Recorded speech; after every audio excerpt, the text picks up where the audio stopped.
Bueno, muchísimas gracias por la invitación. Por supuesto, para mí un honor participar de este panel. Y bueno, realmente creo que la idea y el camino de la multisectorial federal es muy importante, ¿no? Porque justamente hoy hablamos sobre la necesidad de la intersectorialidad para abordar los problemas y un carácter federal que a veces parece difícil de practicar, pero que evidentemente, dadas las realidades dispares del país y que no se puede, digamos, pensar en abordajes y soluciones uniformes, es muy importante, ¿no?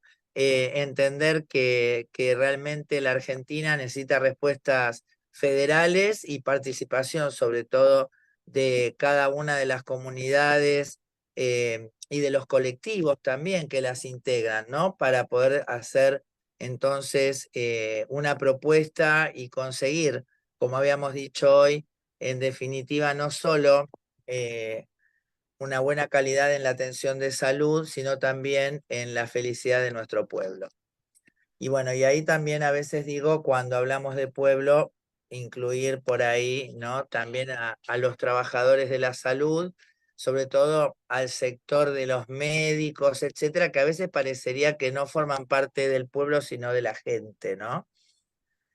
Bien, había hecho un PowerPoint muy bonito para ustedes, con el trasfondo del banner, que me gustó mucho.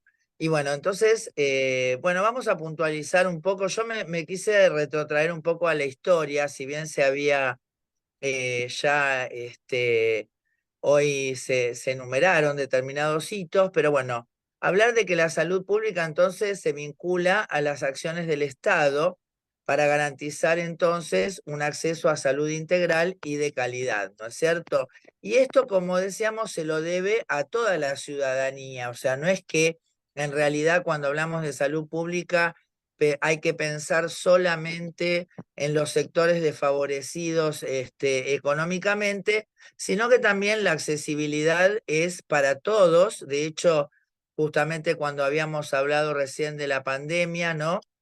En realidad, los primeros afectados fueron de los sectores pudientes, con prepagas, etcétera, etcétera, pero la magnitud de lo que se venía era tan importante que quedaba claro que no iba a quedar sectorizado y que la respuesta tenía que ser muy fuerte de parte, digamos, de la institución superior que era el Estado Nacional, ¿no? O sea, con muy buen tino se unificó, digamos, la gestión y la asignación de recursos, y bueno, y esto hizo que en el fondo tuviéramos una de las mejores performances, creo yo, para la pandemia, ¿no?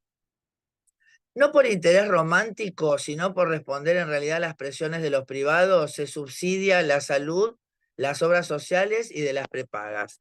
Esto es un poco lo que decía también Rashid, ¿no? O sea, la salud pública en realidad es toda la salud en Argentina por su concepción y la ley que la consagra como un derecho humano, habla de un Estado que regentea, digamos, los recursos. De hecho, los asiste económicamente, insistimos, tanto al sector de obras sociales como de las prepagas, ¿no?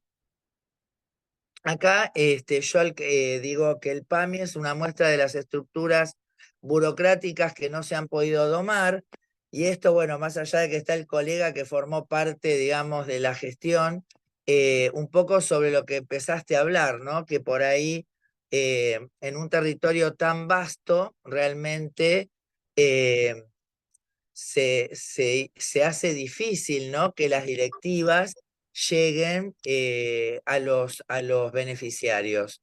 ¿Se está Hay muchos compartiendo, lugares aún Gabriela? hoy. ¿Cómo? ¿Se está compartiendo? Sí, yo lo veo ahí Sí, compartido. sí Sí. se ve, Cecilia. Ahora se ve. Bien, ahí estamos en el primer slide. Está perfecto. Bueno, donde, por ejemplo, en muchas localidades del país, muchas prestaciones se cobran, cuando en realidad hay una cápita que hace que esas prestaciones no deberían cobrarse, y sin embargo digamos, más allá de los directores y directivas, suceden.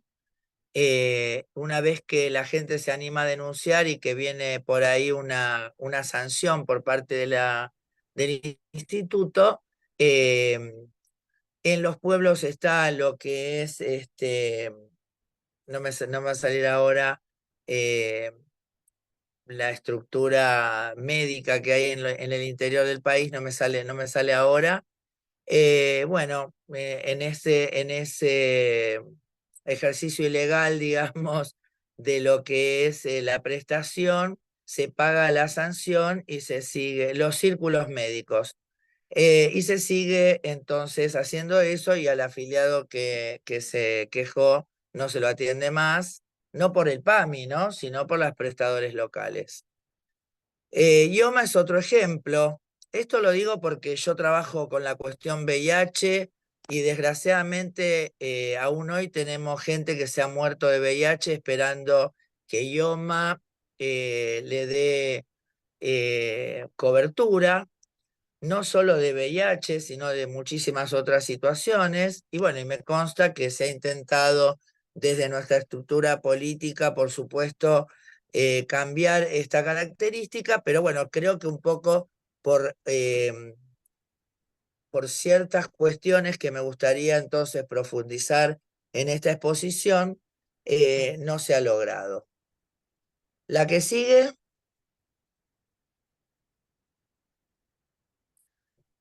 O sea, en definitiva hubo un derrotero histórico entre el modelo liberal y a posteriori neoliberal, interrumpido e irrumpido por el proyecto nacional del peronismo y el modelo sanitarista, ¿no? O sea, en realidad el capitalismo diseña una profesión liberal con determinadas características y bueno, y por ahí en ese vaivén histórico aparece Perón, aparece Don Carrillo, ¿no? Y se modifica todo, se pone, digamos, se invierte entonces la idea de un ciudadano al servicio del consumo de salud para en realidad poner la salud al beneficio de los ciudadanos y con una concepción de la salud mucho más amplia que la del liberalismo, digamos que está sujeto en realidad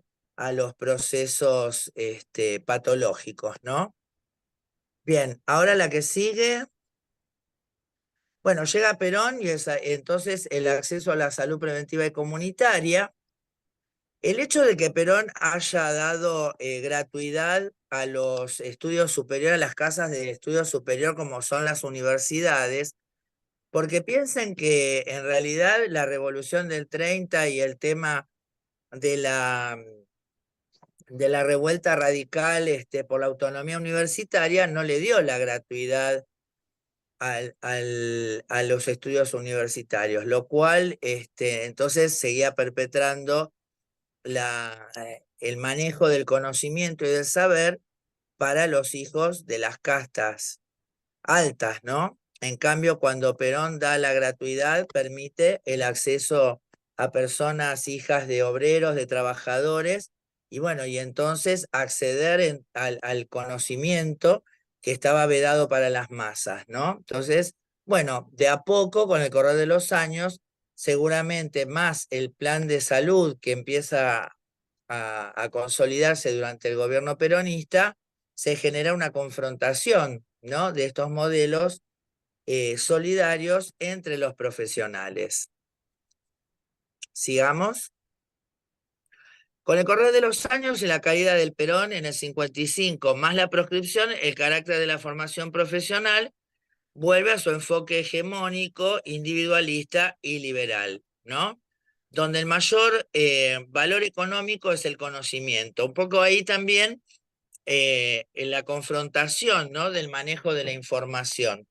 Fíjense que cuando hablabas hoy vos de la pandemia, ¿no? Uno de los roles que tuvimos el doctor Rashid, por ejemplo, y en el caso mío fue comunicar, digamos, dando información certera y útil para que la gente pudiera defenderse. ¿Por qué? Porque si yo comando el Estado y el Estado se va a tener que hacer cargo de digamos, de las víctimas, obviamente yo voy a querer que haya pocas víctimas, voy a querer que la gente pueda cuidarse, que la gente pueda no estar afectada, que salga lo mejor posible de esto, y de ahí la inversión que se hizo. Pero realmente si yo tengo un modelo donde yo voy a cobrar de atender, y bueno, por ahí me va a convenir que la gente se enferme, ¿no? Un poco cuando nos hablan de Estados Unidos y nos dicen que los médicos trabajan para enfermar a la gente, y vos decís, y bueno, sí, con un seguro de salud con las características de Estados Unidos, y bueno, sí, evidentemente, aunque parezca en cierta forma un terraplanismo o una cuestión paranoide, es verdad que tal vez en esos países, digamos, se generen, eh, por ejemplo, ¿no? Con los antirretrovirales que se los paga la gente. No hay un plan de salud que dé en forma gratuita. Entonces los laboratorios, por supuesto, incitan al consumo masivo de antivirales y la generación entonces de resistencia a estos antivirales, de tal forma que haya que generar nuevos antivirales, ¿no? Y de ahí sale la política, por ejemplo, de la profilaxis pre-exposición, o sea, tomar una pastilla a una persona que por ahí va a tener relaciones sexuales y se puede evitar infectar, pero también puede generar entonces cepas resistentes de HIV a esa medicación, y entonces a la larga voy a estar generando la situación de necesitar un nuevo antiviral, ¿no? Y eso forma parte entonces de un modelo de consumo donde obviamente el Estado, por ejemplo, también en otro momento, como pasó con el oseltamivir, genera negocios a partir de la enfermedad. La que sigue. Hablando del proceso histórico, ¿no? Que decíamos a partir de la caída de Perón, si bien ya había hospitales e institutos, con la llegada de los sucesivos golpes militares, se reemplazaban los cargos por personas que estaban de acuerdo ideológicamente con estas dictaduras, que luego el radicalismo no removió. Y esto hablo, digamos, obviamente pre-peronismo, pero muy fuertemente después del peronismo, que fue en el periodo donde más hospitales y lugares y casas de salud se fundaron, y el sistema, digamos, se generó y se creó. Cuando cae en el 55 y los golpes sucesivos, y que lo mismo que podemos hablar de que pasó en el 76 al 83, ¿no?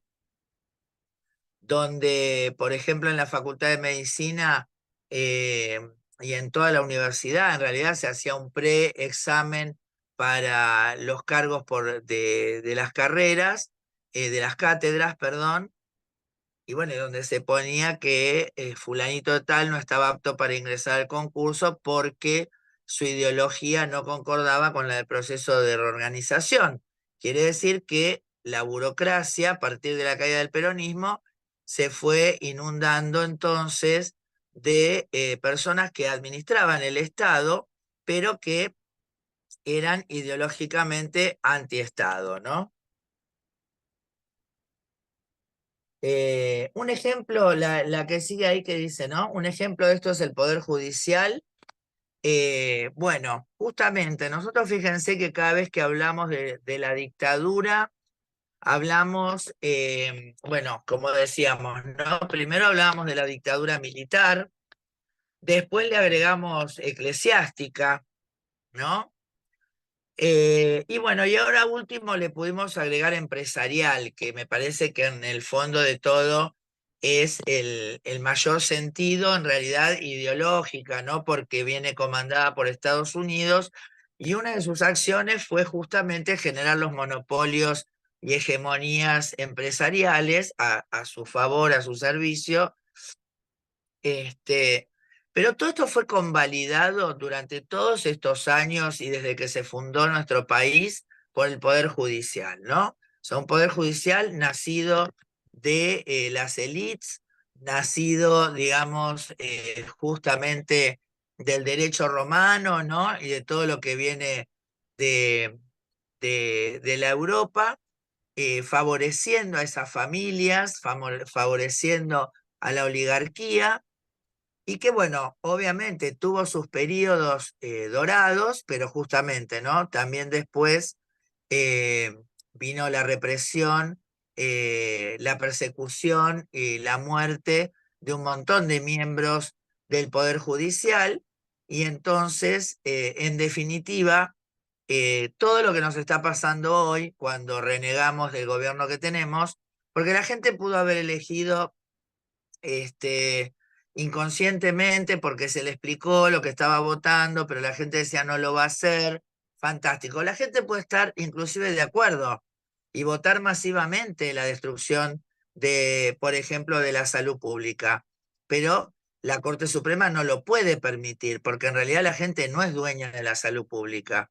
Entonces no puede, ni los políticos, ni los ciudadanos son dueños del Estado. Entonces, quienes deben velar por la integridad del Estado, por ejemplo, es el que contrapesa al poder ejecutivo, es el Poder Judicial. Y sin embargo, ya, digamos, históricamente, los golpes de Estado, todos los golpes de Estado, fueron avalados por el Poder Judicial. Todas esas medidas económicas terribles fueron avaladas por el Poder Judicial. Inclusive el Poder Judicial ha actuado en contra de la población cuando permitió, a través de hacer caso a la presentación de Rodríguez Larreta en la pandemia sobre la escolaridad presencial, y haber constituido la segunda ola, que fue la más mortífera, la que afectó, digamos, a jóvenes, a personas sin factores de riesgo, y que en realidad claramente había que evitarla porque todavía no se había vacunado, eh, digamos, fuertemente a la población, y en todos los países que se había hecho escolaridad presencial sin vacunación, había sucedido una ola y un aumento en la mortalidad. Entonces, desde ese lugar, realmente el estrago doloso que han hecho, y el lofer que han hecho de la pandemia, si se quisiera tomar alguna acción, claramente está demostrado y está a la vista de todos, ¿no? Y hoy día también creo yo que es muy, muy claro que si estamos pasando lo que estamos pasando, como dije al principio, es también por la complicidad del Poder Judicial. Bien. Con esto quiero decir que la parasitación por pensamientos antiestados en sus estructuras democráticas vienen de lejos, ¿eh? Una más. eh, Se generaron dos vertientes, ¿no? Bien definidas en el ejercicio de, en realidad, de toda la ciudadanía y de las profesiones, ¿no es cierto?, marcado, ¿no?, por esa época que deseábamos, que fue maravillosa y que deseábamos volver a reeditar, peleando por la pérdida de derechos que sucesivamente iban ocasionando los golpes y los fracasos y las traiciones radicales, ¿no?, a lo largo de la época de la resistencia. Por supuesto, una de estas corrientes llevó a la participación del personal de salud en los movimientos de los barrios carenciados, ¿no?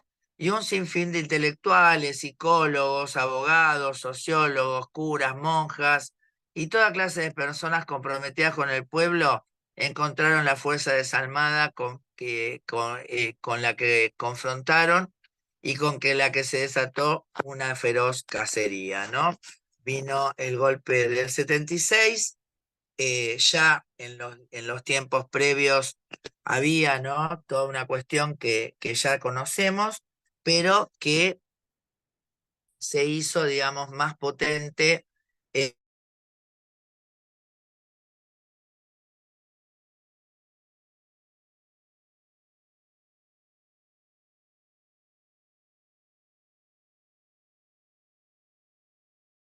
e irracional en el momento que no.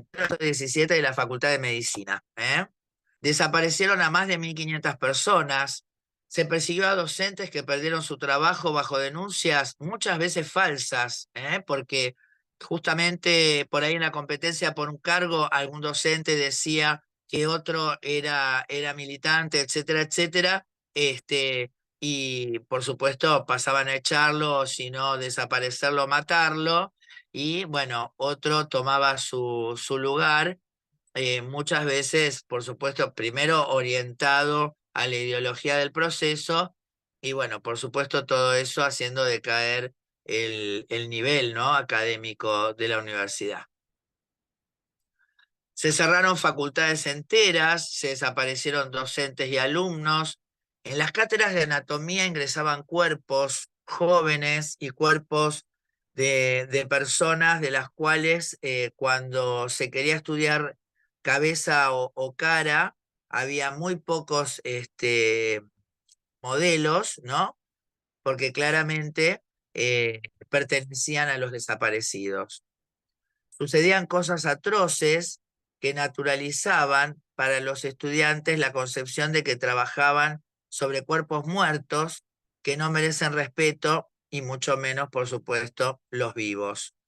O sea, una forma de trabajar y de preparar, ¿no?, a los alumnos y al personal era justamente hacerlos lidiar con los cuerpos, con los cadáveres,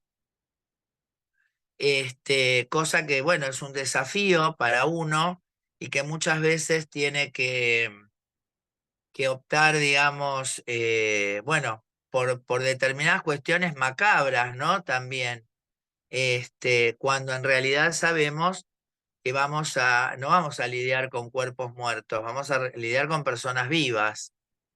Sin embargo, esto nos va preparando, ¿no?, para el ejercicio, la práctica profesional, donde entonces el único que existe es el profesional y no la persona o el paciente, que en el fondo es el objeto, ¿no?, de nuestra atención y trabajo. Bien. Por supuesto que nadie acepta per se estos lineamientos, pero si se quiere alcanzar el título hay que mimetizarse, ¿no? Un poco fue esto lo que pasó. Obviamente mucha gente no lo resistió y, por ejemplo, como el caso del propio doctor Rashid y otros héroes, ¿no es cierto?, que están presentes también hoy, debieron exiliarse interna o externamente, ¿no? Y por otro lado, como decíamos, inundaron las oficinas y los claustros de representantes y cómplices de su ideología. ¿Cuál es esa ideología? Bueno, destruir el Estado, tal cual en su función de garantizar el acceso a los derechos de los ciudadanos y, por supuesto, servirse de él, ¿no? Porque no fue solo, como decimos, como lo que pasó después también en el año 2009, ¿no?, cuando aparece el H1N1, por ejemplo, y se genera toda una obligatoriedad de consumir oseltamivir y de comprar oseltamivir, y entonces el Estado tiene que gastar un montón de dinero para asistir en una cuestión que, si se hubiese tomado la resolución de esperar 15 días a que vuelvan los aviones de México, nosotros nos librábamos, ¿no? Como mismo también pasó con la pandemia, ¿no? O sea, en la pandemia, si el mundo, cuando China informó lo que estaba pasando y que ya había cerrado la circulación en torno al mercado de Wuhan, los países que ya tenían, que ni siquiera eran países, eran localidades de esos países, tenían los casos, hubieran cerrado, y bueno, la pandemia no hubiera sido, y hubiera sido hubiera quedado en los papers, ¿no?, cómo se afrontó el brote de coronavirus, de ese nuevo coronavirus, y punto. Sin embargo, nadie quiso renunciar al negocio, y donde claramente los que iban a quedar expoliados eran los estados, ¿no? Entonces, bueno, esto, servirse del Estado forma parte de su ideología, ¿no? Seguimos una más.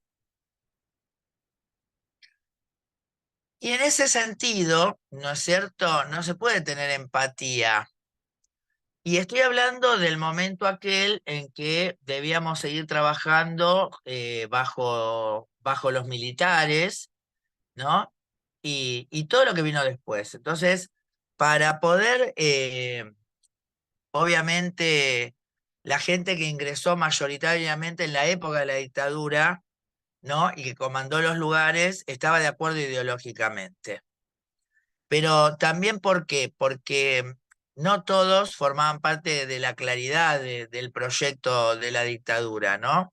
Sin embargo, se generaron discursos de odio para justificar, eh, por ejemplo, no atender, por ejemplo, discriminar, ¿no? O sea, generar un monstruo para justificar lo que hacíamos, por ejemplo, el subversivo terrorista, ¿no? Y en aquel de En algo habrán andado, o que el pobre es ladrón y borracho y es culpable de todo y de todo lo que le pasa. La que viene. Mientras tanto, se introdujeron miles de instancias de corrupción y abuso de autoridad. ¿Eh? Oficinas al lado de oficinas, burocráticas, que cuando uno iba a generar un trámite por lo que sea, te decían que estaba mal, te enloquecían todo para sacarte la famosa cometa, ¿no? La cometa o la mordida. Y también, por ejemplo, dentro de la estructura de formación de precios, se introdujo al intermediario, ¿no? Por eso hoy, cuando todavía nos agarramos de los pelos por los costos de determinadas cuestiones, bueno, esto también es herencia de la dictadura, ¿no? Bueno, la que sigue. Bueno, y por supuesto, el personal de salud, educación y seguridad se lo adoctrinó en ese modelo con la imposibilidad de entender su función y clase dentro del sistema, a valorarse y a valorar su trabajo y a concebirse como trabajador. O sea, por un lado, la idea de que el que trabaja en la burocracia está un poco por encima del resto, porque trabaja para la administración pública, porque tiene su currito, no gana muy bien, pero de ahí puede sacar algo. Entonces, por supuesto, no voy a discutir, me voy a callar, voy a ser cómplice, y aunque no me pagan bien, me dejan que haga la mía, entonces me sirve, ¿no? Y como aquellos que tenían moral o que reclamaban por lo justo, los vimos llevárselo de los pelos, no los vimos más, bueno, ¿qué va a hacer? Eh, Se amoldaron a esa idea, ¿no? La que sigue. Este trabajador de la administración pública y de las instituciones privadas, ni que hablar, ¿no es cierto? Digo esto porque a veces nosotros quiero analizar esta parte, porque siempre romantizamos a los trabajadores de la salud pública, de la educación pública, etcétera, cosa que está bien porque nosotros que estamos hoy reunidos acá en una multisectorial, con el acompañamiento, por ejemplo, de la CTA, etcétera, etcétera, obviamente que no somos todos así, pero hay un gran sector que aún hoy, digamos, ha sido permeable a los discursos fascistoides según la época. ¿Mm? ¿Por qué? Porque, por ejemplo, en Ciudad de Buenos Aires, en los 90, llegó a ganar Aníbal Ibarra, ¿no? Que realmente fue el mejor gobernador que tuvo la Ciudad de Buenos Aires, pero ¿por qué también? Porque en ese momento Clarín se la daba de estar a favor de los derechos humanos y Ibarra había sido un abogado y un fiscal de derechos humanos y entonces lo vendieron, lo promocionaron, por supuesto, hasta que después se dieron cuenta que Ibarra en un sentido por ahí no les iba, y bueno, ya sabemos lo que le pasó a Ibarra. Y si bien, ¿no?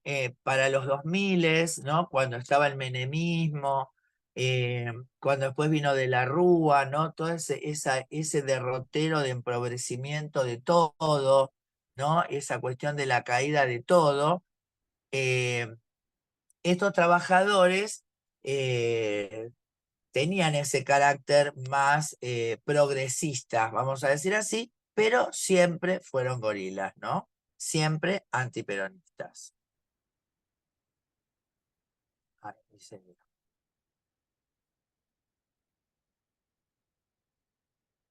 Ay, Dios. No sé qué es.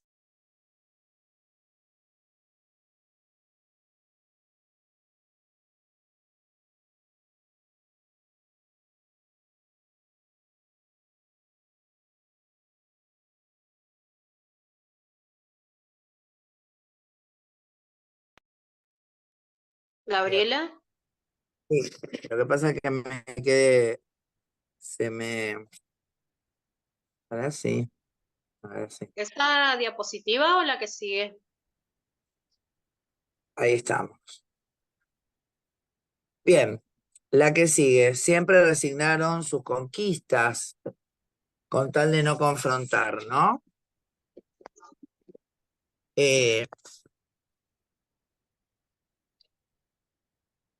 Siempre resignando sus conquistas con tal de no confrontar, adverso a los gremios que los representan y que muchas veces los defraudan, ¿no?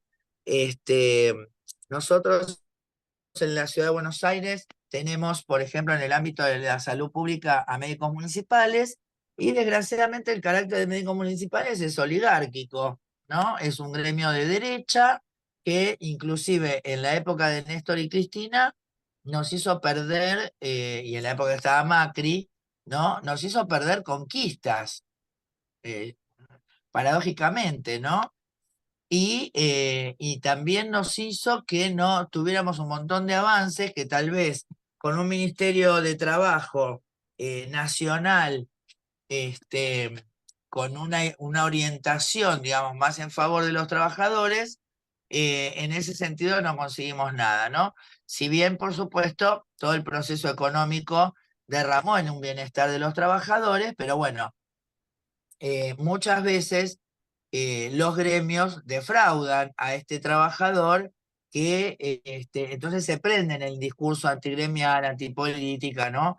Y nunca esperan nada, ni entienden nada, ni reclaman nada, ¿no? O sea, los reclamos son en las salas, en los lugares de reunión de los colegas, pero digamos, nunca van a traspasar, porque siempre la idea es, y nosotros no podemos hacer paro, y nosotros no tenemos qué sé yo, ¿no? Y siempre envidiando a camioneros y a los anestesiólogos, ¿no? Pero sin entender cuál es el proceso que pone, digamos, en fortaleza a estos gremios frente a sus patronales, y cuál es realmente el sentido de la actividad gremial. La que sigue. En ese sentido, entonces, la vuelta a la democracia no sumó claridad y se llegó a trabajar sin cobrar. Por ejemplo, nosotros en la época del menemismo trabajábamos y no cobrábamos, ¿no? O sea, arrancábamos a cobrar 3 meses después, y ya cuando nos iban a pagar, nos diferían otra vez con cheques los pagos. Y bueno, y cada lugar llegó a darnos entre 12.000 y 20.000 dólares en manos de los dueños de las clínicas y las obras sociales, ¿no? El 2001 los encontró en el corralito agitando bombos y cacerolas. Bueno, recién cuando vino Néstor se volvió a trabajar en tranquilidad y prosperidad. Claro que este beneficio quedó tapado por la facilidad con la que transcurría el tiempo y la idea del viento de cola. O sea, nosotros notamos una diferencia y obviamente aquellos que teníamos una mirada política sobre lo que estaba sucediendo y obviamente nos hicimos rápidamente peronistas, kirchneristas, nos sumamos a un proyecto donde este hombre nos daba paso a nuestras reivindicaciones más profundas y ya a esta altura inesperadas, ¿no? De conseguir y bueno, y para nosotros fue una primavera. pero mientras tanto veíamos a nuestros colegas y amigos, bueno, tener capacidad de ahorro para viajar, para gastar, pero sin embargo se quejaban y estaban enojados y hartos de tanto, ¿no? La que sigue, entonces pusieron su esperanza en Mauricio Macri, imagínense, y perdieron. Y digo esto porque cuando hoy analizamos, ¿no?, a este personal de salud, les diría que más del 50% votó a Macri y después votó a Milei, ¿eh? Entonces, en ese sentido, sigamos a la que viene, en ese sentido es que realmente fue terrible porque no logramos, digamos, reconciliar, ¿no es cierto? O sea, 12 años que rindieron su fruto en el sentido de que se crearon, como decíamos hoy también, ¿no?, universidades populares y currículas volcadas a la formación en una orientación comunitaria, inclusiva, etcétera, etcétera, pero que muchas veces da la sensación de que los programas curriculares no incluyen, ¿no? Y no hubo formación política ni ciudadana. Ustedes fíjense que la vez pasada apareció en un pizarrón de una facultad Milei 2023, todo el mundo se alborotó, se enojó, se indignó, pero no hicimos lo que tendríamos que haber hecho, que era asumir el problema y encarar entonces hablar de mi ley. O sea, que los alumnos hicieran un trabajo práctico sobre mi ley, sobre Massa, sobre todo lo que quisieran hacer un trabajo práctico y traer información, y ahí se hubieran enterado, ¿no?, del plagio, de su falta de rendimiento, etcétera, etcétera. Sin embargo, en ese sentido, por ahí, digamos, no hemos aprovechado y dejamos que siga la formación académica con un discurso gorila, segregacionista, ¿no es cierto? Obviamente también otra cosa que rindió sus frutos en la que sigue sería fue la generación de nuevos estudiantes y profesionales que, por supuesto, digamos, perdieron el miedo a los castigos que podían tener si participaban gremialmente o políticamente, ¿no? Y esto hizo que, por ejemplo, en la ciudad de Buenos Aires ganaran una compulsa con Rodríguez Larreta los residentes, ¿no? Que lograron, digamos, una mejora en sus salarios, etcétera, etcétera, pero también esta nueva generación es menos consciente y comprometida con el proyecto colectivo. Esto también lo vemos en que, por ejemplo, como hoy las residencias están por debajo de la línea de la pobreza, o no tanto, pero no son, digamos, los resarcimientos que pueden tener en un hospital privado. Bueno, hubo vacío hubo vacantes de residencias que no se cubrieron porque no hubo interés por parte de estos nuevos médicos. Y en este caso digo que el peligro es múltiple, ¿no? Porque la caída del nivel en la formación profesional y el sesgo de lo académico en el ámbito privado va a dar un empobrecimiento en el ejercicio, ¿eh? Y también la falta de recursos en el ámbito público. ¿Qué quiero decir? Si uno se forma en un hospital público, obviamente lo que va a ver profesionalmente para formar, digamos, su conocimiento es muy diverso y variado, y justamente no va a estar atado al rendimiento económico o al ahorro económico que se puede hacer aceptando, tratar y estudiar a determinadas personas con determinadas enfermedades, por ejemplo, ¿no? Cosa que sí va a suceder en el privado. Entonces yo en el privado voy a tener un sesgo cuando me forme académicamente, porque no voy a ver todos los casos, no voy a ver todas las posibilidades. Por ejemplo, tuberculosis, no voy a ver tanta tuberculosis, y cuando vea una tuberculosis no la voy a reconocer. Y esto entonces va en desmedro de la formación de los profesionales de la salud. La que sigue. Bueno, por eso cuando viene el gobierno kirchnerista y peronista, el peronismo moderno, bueno, resurge la corriente sanitarista en ciertos territorios, donde se logró la formación de equipos y la instauración de servicios que reflejaron esta concepción, ¿no? Se fundaron hospitales, consultorios, centros periféricos, se robusteció el sistema, se le orientó a la prevención y acompañamiento de poblaciones vulnerables, pero en cierta forma no se incluyó a ese equipo y personal que implique en esa mirada a todos los niveles del sistema. O sea, obviamente que hay una masa que acompañamos y que estamos del lado de esta concepción en el ejercicio profesional. Pero es una mayoría, pero hay una amplia cantidad de personas que forman parte del equipo de salud y de la atención profesional que no están, que están a millones de kilómetros de estas discusiones, ¿no? Y que realmente no fueron interpeladas, ni incluidas, ni escuchadas, ni estimuladas en todo este tiempo, ¿no? O sea, como que para ellos siguió todo y todo era lo que les mostraba TN. Por ejemplo, una colega pediatra diciendo que por qué le rompen las pelotas las madres con pedirle certificados de atención de los pibes. ¿No te enteraste que la asignación universal tiene como contraprestación que los chicos vayan a la escuela y al control médico? No, no sabía nada. Che, qué bien, ¿eh? Pero ella no lo sabía. Y obviamente que ustedes pueden decir, bueno, pero ¿en qué vive en un frasco? Y bueno, tal vez vivirá en un frasco no.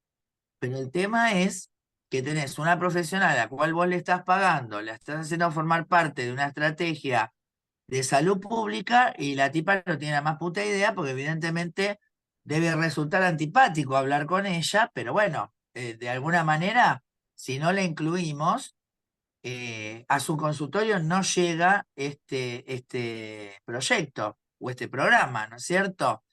Por eso también eh, fíjense cuando pasa lo de la pandemia, ¿no? Que tenemos, digamos, todo lo que fue el sanitarismo, ¿no? Que lleva a la concepción de la prevención, de la atención primaria, al nivel primario, de la medicina de familia, comunitaria, etcétera. Pero en la pandemia tuvimos que darnos cuenta que también hacía falta tener profesionales especializados, el intensivismo, y que también tenían que estar comprometidos, porque también si analizamos algunos números de la pandemia, vamos a ver que hay lugares donde se murió el 100% de la gente y eso claramente refleja que no hubo mucho interés por parte del personal de salvar esas vidas, ¿no? O sea, ni siquiera los tocaron. Y esto viene de esta mentalidad también de falta de compromiso, ¿no? Bueno, la que sigue. Bien, también lo otro que nos pasó es que quedó dividido el ejercicio como en el ámbito público y privado, eh, y obviamente en la época de Néstor mejoró muchísimo el ámbito privado, ¿no? Porque también mejoró mucho el ámbito público. Entonces el privado tenía que pagar bien y garantizar, cumplir, ¿no es cierto?, para contar con estos profesionales, pero no se intervino en la relación laboral entre los profesionales y el privado, cayendo víctimas de las empresas de salud. Porque cuando hablamos de las empresas de salud, como habló hoy muy bien el doctor, obviamente que si a mí yo estoy suelto, yo solamente tengo mi conocimiento de traumatólogo y tal empresa me va a dar una ANA cada vez que yo pida una resonancia magnética y yo la voy a pedir, obvio que la voy a pedir. Y entonces estoy contribuyendo a gastar un montón de plata. ¿Por qué? Porque por estudio o por consulta me pagan poco. Entonces, en vez de haber regulado que se pague mejor para evitar entonces la caída en estudios que son innecesarios, o procedimientos que son innecesarios, los dejamos correr. Por ejemplo, la cuestión de que los urólogos hacen 3 citoscopías antes de hacer una cirugía de próstata, porque la cirugía de próstata en el nomenclador es muy poco, entonces lo refuerzan haciendo estudios invasivos, dolorosos, que pueden ocasionar infecciones, o sea, y no les importa. ¿Por qué? Y porque les pagan poco la operación. No hubo estrategias para sortear las diferencias e incluir en los proyectos a este personal gorila e intolerante, y así muchos planes fracasaron. Esto es lo que yo creo, ¿no? Obviamente que cuando hablo de que no hubo, no se hizo, etcétera, etcétera, entiendo, y no es que quiero hacer esto señalando negativamente, ¿no? Sino un poco recogiendo el guante. De analizar lo que pasó, de analizarlo sin tapujos y de ver entonces cómo podríamos corregir esto, ¿no? Porque inclusive hoy, está bien, está el gobierno de Milei, pero en la provincia de Buenos Aires tenemos realmente gente de lujo dentro de lo que es la salud. Sin embargo, yo estoy trabajando ahora en una sala periférica, en un hospital intersonal, y realmente hay un montón de recursos que faltan, porque por ahí, inclusive, por ejemplo, fíjense, hay aparatos de ecografía, pero tienen un solo médico ecografista. Y si bien han tratado de estimular, etcétera, etcétera, no lo tienen. Entonces, esto es porque hay una falla en ese diálogo. Es evidente. Bien, la que sigue. Obviamente, para nosotros que estamos enmarcados y enfrascados en lograr la mayor cantidad de accesibilidad de las personas, de mejorar determinadas cuestiones, bueno, este sector del personal que no está de acuerdo, que no entiende, que viene con otras ideas, ¿no? Y que desgraciadamente es mayoritario.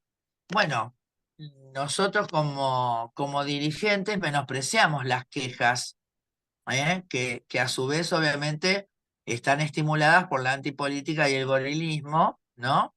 Creo que nosotros, temerosos de ser acusados de adoctrinamiento, con lo cual continuaron en su tesitura de desclasados e ignorantes, ¿no? Eh, Creo que es importante entender que este sector, que es un plomo, ¿no? Porque cuando te acercás, ya te digo, son quejosos, no entienden de leyes laborales, no entienden de relaciones laborales, no entienden que están ejerciendo digamos, la accesibilidad a un derecho para los ciudadanos como es la salud. Y bueno, y todo eso obviamente genera una nube de antipatía muy difícil, ¿no? De ver cómo la podemos subsanar y, digamos, llegar a ese otro, a conmoverlo, a implicarlo. Pero creo que si realmente no revisamos esta parte, y bueno, va a ser difícil, ¿no? Porque, por ejemplo, si nosotros ponemos la interrupción legal del embarazo y viene un médico y dice, no, bueno, qué sé yo, y te boludea a la paciente, a una niña de 12 años violada, y la deja hasta llegar a término, entonces, bueno, evidentemente, por más que hagamos la ILE, por más que hagamos la ESI, no tenemos nada. Por ejemplo, con la pandemia, cuando se vino las vacunas, bueno, la propia Sociedad de Pediatría diciendo que la Sinopharm no había sido aprobada, y pediatras y neumonólogos y oncólogos diciéndole a sus pacientes que no se vacunen para COVID, ¿no? O médicos circulando infectados, infectando a un montón de gente que después murió. La que sigue. Bueno, finalmente, entonces digo, no tuvimos estrategia de llegada e inclusión. Obviamente ese sector hay un montón que son gente que ha trabajado inclusive para la dictadura. o que trabaja para el tráfico de personas, o que trabaja en clínicas de la muerte, obvio, obvio. Pero hay toda una cantidad que es salvable, que debemos incluirla, que debemos pensar en ellos, y bueno, y generar tal vez una estrategia que sea administrativa, laboral y económicamente, digamos, atractiva, ¿no? Por ejemplo, se hizo la ley Micaela. Está bien, pero la ejecución, digamos, fue en un sentido tan impersonal que aquellos que ya sabemos sobre la violencia de género, que tratamos de ver y revisar nuestras conductas, etcétera, etcétera, la verdad que no la precisábamos porque ya sabíamos de qué se trataba. Y sobre aquellos que por ahí podría haber sido necesario interactuar, como algunos jefes, como algunos representantes de esta mentalidad médica, bueno, le hacían hacer el curso a la secretaria y que ella pusiera las cositas y terminado el asunto, ¿no? Se invirtió en tecnología y obra pública médica, pero no se mejoró las condiciones de trabajo de los profesionales. O sea, fíjense que recién con la pandemia en provincia de Buenos Aires se les dio los cargos que hace décadas se venían peleando y habían pasado los 12 años de nuestro gobierno y no lo hicimos, por ejemplo, ¿no? No se hizo nada por el poliempleo y sus consecuencias, ¿m?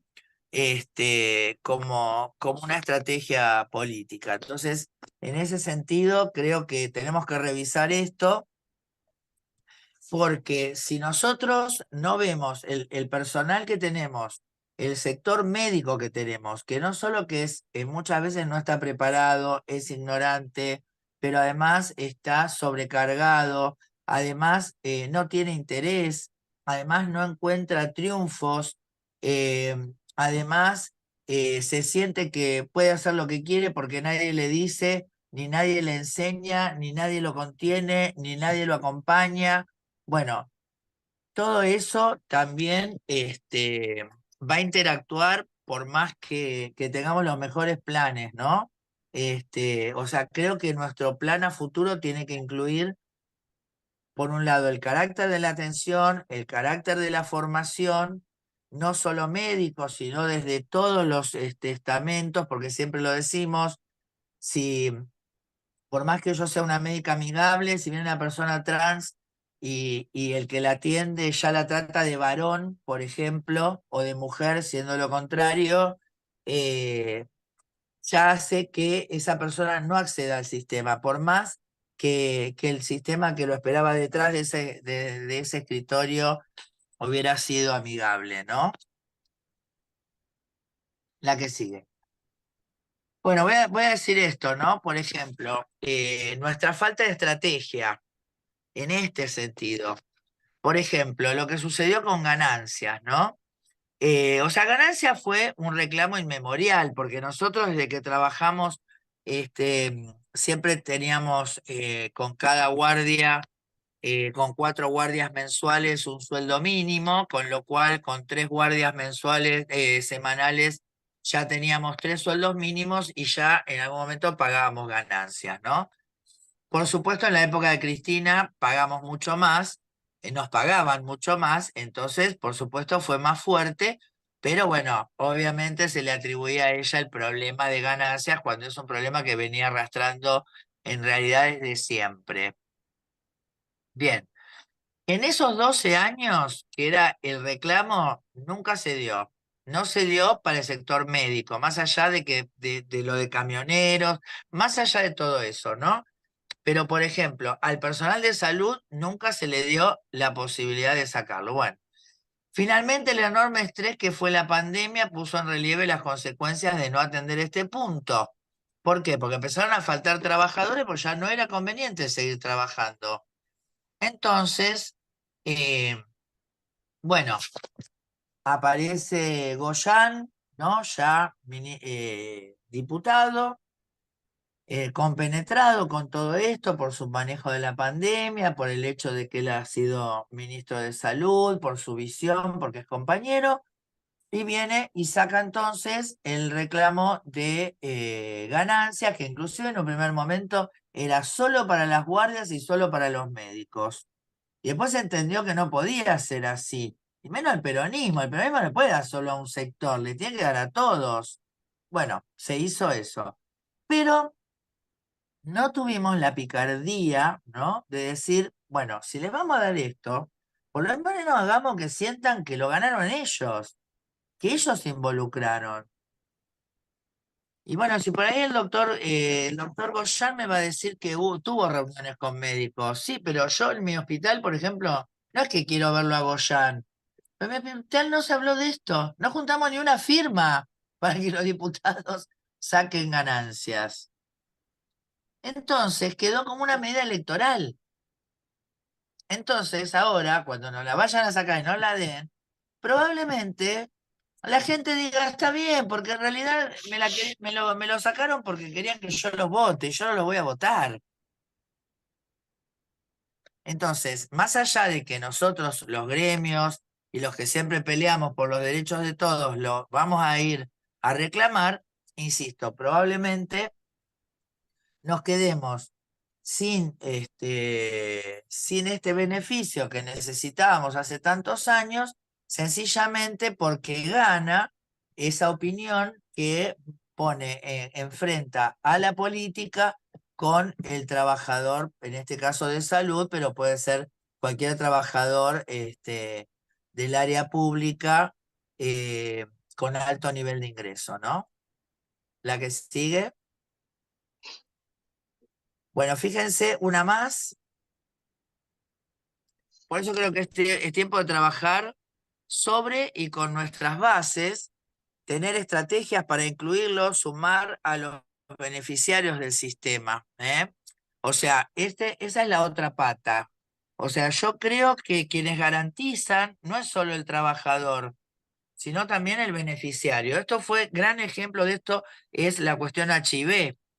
O sea, en Argentina, cuando surge la epidemia de SIDA y los primeros medicamentos que venían de Estados Unidos y que eran muy caros, bueno, obviamente los que tenían plata empezaron a comprárselo, pero cuando vieron al quinto, sexto, séptimo mes que los valores eran enormes y que encima iban a tener que tomarlos de por vida, y como ya venían organizados como sociedades civiles, por ejemplo, de gays, colectivos gays, peleando por los derechos civiles, bueno, empezaron a tomar el ministerio, a hacer marchas, a hacer reclamos judiciales, ¿no?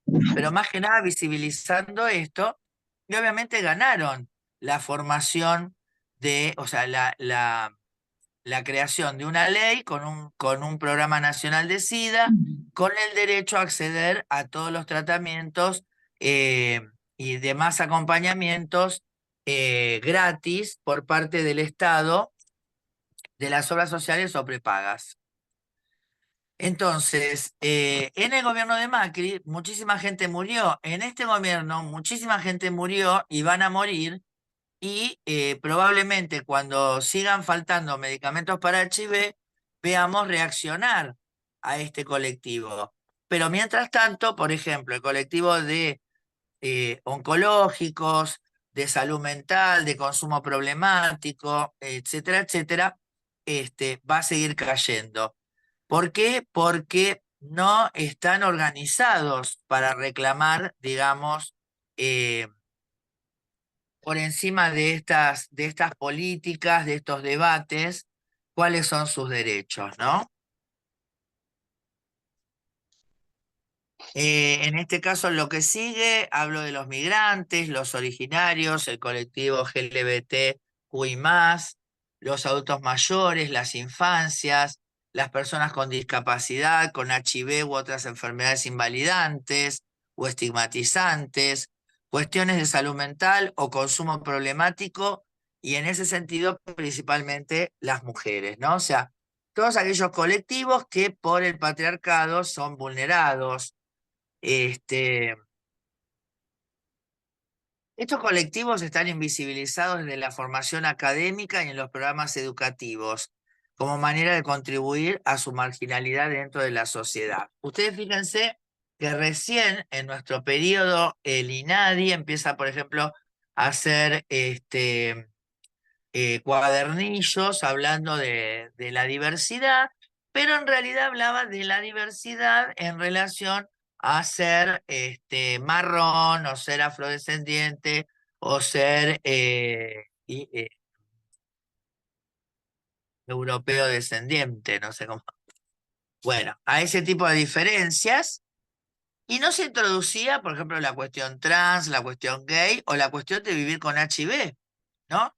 Cuando son cosas que ya ese material tendría que estar empezando, o debería haber pensado, ¿no? En que eso se tenía que incluir, ya que se iba a hacer ese tipo de trabajo y se iba a encarar esa idea de cambio de mentalidad del docente, por ejemplo, ¿no?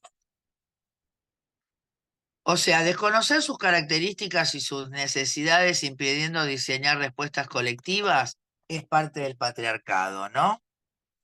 Bueno, fíjense que todavía nos perdura el debate por el aborto o el lenguaje inclusivo o el trabajo sexual, sin haber logrado zanjar las diferencias, entendiendo que nuestro foco debe orientarse al respeto del otro y debe dejarse de lado la opinión personal. Sobre todo cuando se trata de una política de inclusión y de regulación para disminuir el impacto, como lo es la reducción de daños. Fíjense que, por ejemplo, nosotros perdimos mucho tiempo por no haber sancionado la ley del aborto, ¿no? Y eso tuvo que ver con que, bueno, Cristina era católica, es católica, seguramente su relación con el Papa y todo eso, que está muy bien, es respetable, pero bueno, pero en un sentido nos llevó a perder un montón de años y un montón de vidas y un montón de tiempo. Y también cambió cierto curso de las cuestiones. Entonces, en ese sentido, por ahí también tenemos que ver, ¿no? Que tenemos que despojarnos de ciertas cuestiones porque nos impiden entonces llevar felicidad real a la gente, atención, acompañamiento y bueno, en definitiva, felicidad. Conclusión, y ya no los molesto más. ¿Están ahí? ¿Siguen ahí? ¿Están vivos? Tenemos que transformar las dificultades en oportunidades, ¿no? Y acá digo, Sí, parece un curso, estamos. parece un curso de autoayuda, ¿no? Y lo es. En realidad creo que estamos en etapa de revisar, de encontrarnos, de pensar, de repensar, y bueno, realmente tratar de ver todo esto que nos está pasando, bueno, sinceramente a consecuencia de qué pensamos, qué proceso fue el fallido, ¿no? Y reencontrar la política con estos trabajadores, ¿no? Recordar el enorme laburo que el sistema hizo con ellos. Por eso, digamos, perdí o invertí un tiempo de esta exposición contando un poco a muy grosso modo y torpemente el derrotero, ¿no?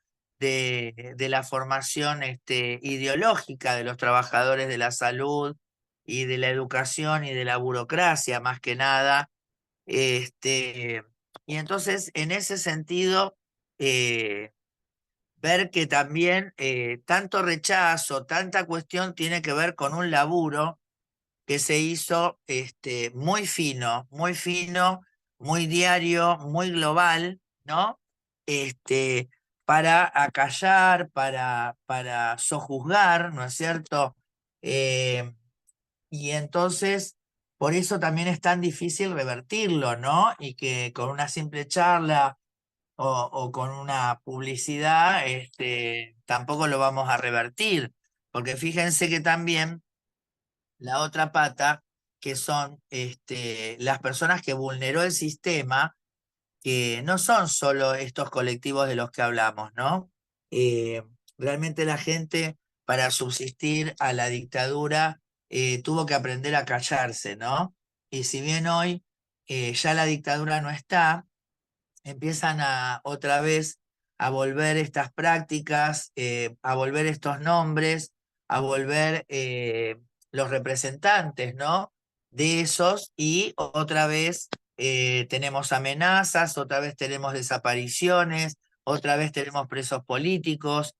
Entonces, en ese sentido, evidentemente, no es poca cosa, ¿no? Lo que se ha hecho. Comprender a los dirigentes territoriales, gobernadores, intendentes, secretarios generales, que la inversión no es solo para la estructura, ¿eh?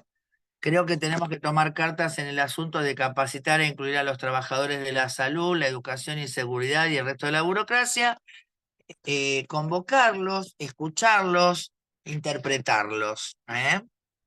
Y por último, en este sentido, pensar en el sistema como una totalidad. Hoy cuando Rashid hablaba del sistema integrado de salud, obviamente vamos a estar de acuerdo con la necesidad de esto, pero también creo que este debate está a años luz de los trabajadores y sus beneficiarios, ¿eh? Si no los incluimos e influenciamos, no tendremos nada. Yo creo que nosotros podemos debatir, pero en el fondo estamos debatiendo quién va a ser nuestros patrones, pero no estamos discutiendo cómo nos van a pagar, qué nos van a pagar, cuánto nos vamos a pagar, cómo vamos a trabajar. Cuando nosotros trabajamos para una obra social y nos ponen un paciente cada 5 minutos, estamos siendo incoherentes con la idea de salud pública de calidad,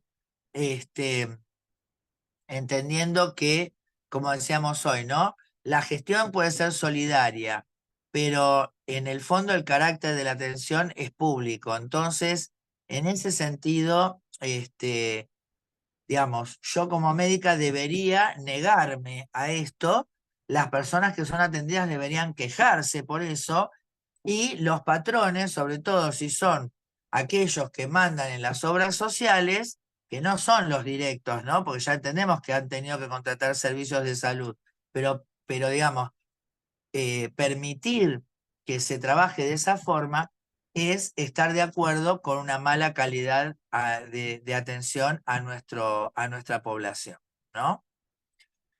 Si los reclamos son legítimos, se transforman en luchas populares, y ojalá que nuestra vuelta sea un clamor, que nuestra llegada sea una transformación de esta terrible realidad. Así que bueno, muchas gracias por permitirme reflexionar. Desde ya que no tengo la verdad, pero es un aporte a un aspecto que considero prioritario abordar. Muchas gracias a todos y todas.